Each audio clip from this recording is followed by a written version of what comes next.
અસહ્ય ગરમી વચ્ચે વરસાદનું આગમન થયું છે। પાળિયાદ રોડ, ભાવનગર રોડ સહિતના વિસ્તારોમાં વરસાદ વરસી રહ્યો છે। સાળંગપુર, સેથડી, સમઢિયાળામાં પણ વરસાદ વરસી રહ્યો છે। વરસાદ થતાં વાતાવરણમાં ઠંડક પ્રસરી છે। લોકોને વરસાદ થતાં ગરમીથી મોટી રાહત મળી છે। ભાવનગરમાં મેઘરાજા જોરદાર જમાવટના મજબૂત દ્રશ્યો સામે આવી રહ્યા છે। તો આ દ્રશ્યો છે ભાવનગરના, જ્યાં મેઘરાજાએ જમાવટ કરી છે।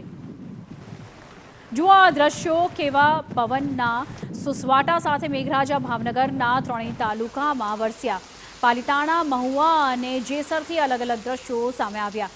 હાલ તેજ અને જે દ્રશ્યો તમે જોઈ રહ્યા છો તે જેસર તાલુકાના છે, જ્યાં પ્રચંડ પવન સાથે મેઘરાજાની મહેર જોવા મળી હતી અને આ દ્રશ્યો ત્યાંથી સામે આવી રહ્યા છે અને વાવણી લાયક વરસાદ થતાં ખેડૂતોમાં પણ ખુશીની લહેર જોવા મળી છે।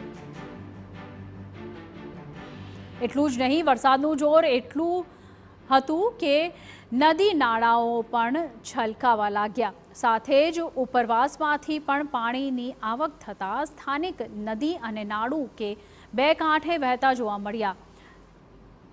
મોર્યુપણા, બોદાના નેસ, સાંતણા નેસ અને જડકલા, કદમગીરી, ભંડારિયા અને વડાદ, અયાવેજ સહિતના ગામડામાં વરસાદ થતાં જગતના તાતની ચિંતા ઓછી થઈ છે। અમદાવાદની વાત કરીએ તો બાવળાના ગ્રામ્ય વિસ્તારોમાં ભારે પવન સાથે વરસાદ વરસી રહ્યો છે અને બગોદરા, મીઠાપુર, ગુંદાપરા સાથે જ સરલા સહિત વિસ્તારોમાં વરસાદ પડી રહ્યો છે। વરસાદ વરસતા વાતાવરણમાં ઠંડક પ્રસરી છે અને વરસાદ થતાં અસહ્ય ગરમીથી લોકોને એક મોટી રાહત પણ મળી છે।